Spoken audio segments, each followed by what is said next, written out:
दोस्तों अस्सलाम वालेकुम।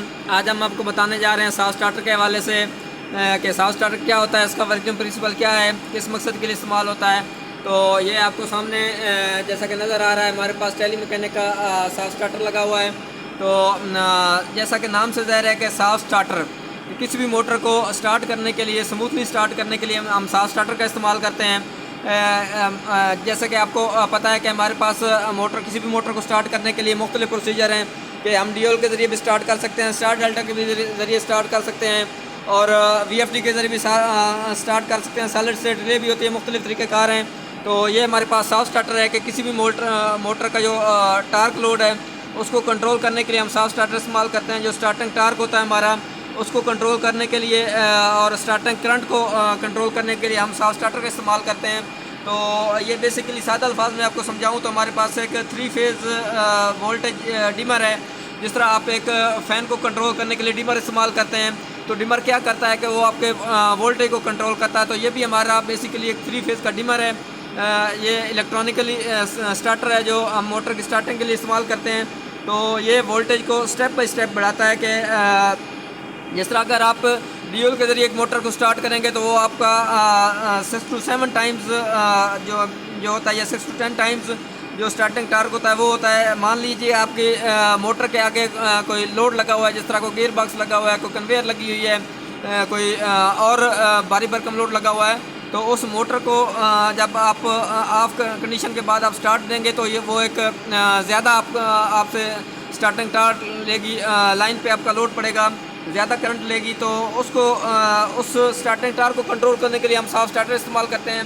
तो साफ स्टार्टर बेसिकली हमारा एक स्टेयर सर्किट होता है कि जिस तरह मैंने आपको ये दिखाया कि वोल्टेज तो बेसिकली ज़ीरो से लेके आपका स्टेप बाय स्टेप जो वोल्टेज है वो बढ़ाता है। तो इसके लिए इसके अंदर प्रोग्रामिंग होती है, इसके अंदर वोल्टेज आप स्टेप बाय स्टेप किस तरह करते हैं। तो उसके अंदर एक आपका SCR लगा होता है इसको कंट्रोल करने के लिए, जो कि थायरिस्टर फैमिली का है। थायरिस्टर फैमिली में डाइक भी आता है, ट्रैक भी आता है। तो बेसिकली आप करते क्या हैं कि जो इसका एक्सेलरेशन टाइम है उसको आप कंट्रोल करते हैं। एक्सेलरेशन टाइम क्या होता है कि आपकी मोटर जो है वो फुल लोड पे कितनी देर में पहुंचे, कि आपका जो वोल्टेज है वो आप कितनी देर में, आपका 10 सेकंड में मोटर को स्टार्ट करना चाहते हैं, 20 सेकंड में, 30 सेकंड में, वो आप पे डिपेंड करता है कि कितनी देर में आप अपनी मोटर को स्टार्ट करना चाहते हैं। तो आप इसका जो प्रोग्राम है उसके अंदर आप एक्सेलरेशन टाइम को आप सेट करेंगे कि कितनी देर में आप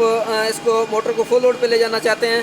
तो आपकी उस के हिसाब से मोटर फुल लोड पे जाएगी, आपका स्टार्टिंग टार्क कंट्रोल होगा। तो बेसिकली होता क्या है कि आप इसके अंदर ट्रैक लगे होते हैं, उसके गेट पे आपको जैसे ही पल्स देते हैं, ट्रिगरिंग पल्स होती है। तो ट्रिगरिंग पल्स जो होती है वो उसके गेट पे जाती है, तो वो उस हिसाब से जो है वोल्टेज को बढ़ाता है। तो आपके मैक्सिमम टार्क तक पहुंचने के लिए, ताकि आपकी मोटर स्टार्ट हो जाए। तो इस मकसद के लिए हमारे पास इसके लिए कुछ कॉन्टैक्टर्स भी लगे होते हैं। जैसे ये हमारे पास मेन कॉन्टैक्टर लगा हुआ है। तो मेन कॉन्टैक्टर क्या करता है, जैसे ही मेन कॉन्टैक्टर लगता है तो आपका सप्लाई जो है वो साफ स्टार्टर पर पहुँचती है। तो एक्सेलरेशन टाइम के ज़रिए जैसे ही उसका टाइम पूरा होता है, आपकी मोटर स्मूथली स्टार्ट हो जाती है। तो साथ में ही हमारा एक बाईपास कॉन्टैक्टर लग जाता है, ताकि जो हमारा SCR है उससे बार बार करंट ना गुजरे। वो क्योंकि इलेक्ट्रॉनिकली स्टार्टर है तो वो करंट गुजरने की सूरत में ओवर हीट भी हो सकता है, डैमेज भी हो सकता है। उससे बचाने के लिए हम एक बाईपास कॉन्टैक्टर का इस्तेमाल करते हैं, ताकि हमारा बाईपास कॉन्टैक्टर के ज़रिए हमारी जो सप्लाई है वो हमारी मोटर को जाना शुरू हो जाए। और उस सिलसिले में हमारा जो साफ स्टार्टर होता है वो बेसिकली एक मॉनिटर का काम कर रहा होता है कि आप मॉनिटरिंग कर रहा होता है कि आपके जो करंट है उसको मॉनिटर कर रहा होता है, या आप ये कह सकते हैं कि आपका एक ओवरलोड के तौर पर काम कर रहा होता है कि आपकी मोटर के अंदर से कितना करंट गुजर रहा है उसको मॉनिटर कर रहा होता है। तो ये मैं आपको इसकी डायग्राम भी दिखाना चाहूँगा कि ये आपके सामने नज़र आ रहा है कि ये 3 फेज़ सप्लाई है। और ये आपको यहाँ पर बाईपास कॉन्टैक्टर भी इसका नज़र आ रहा है। तो ये उसकी कंट्रोल की सप्लाई है।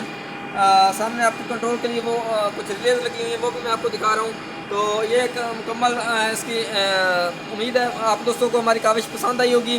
अगर वीडियो अच्छी लगे तो वीडियो को लाइक कीजिए, चैनल को सब्सक्राइब कीजिए। मज़ीद अच्छी अच्छी वीडियोज़ देखने के लिए बेल आइकन का बटन दबाइए ताकि हमारी आने वाली मज़ीद नोटिफिकेशन आपको मिलती रहें। तो उम्मीद है हमारी काविश आपको पसंद आई होगी। वीडियो देखने के लिए बहुत शुक्रिया।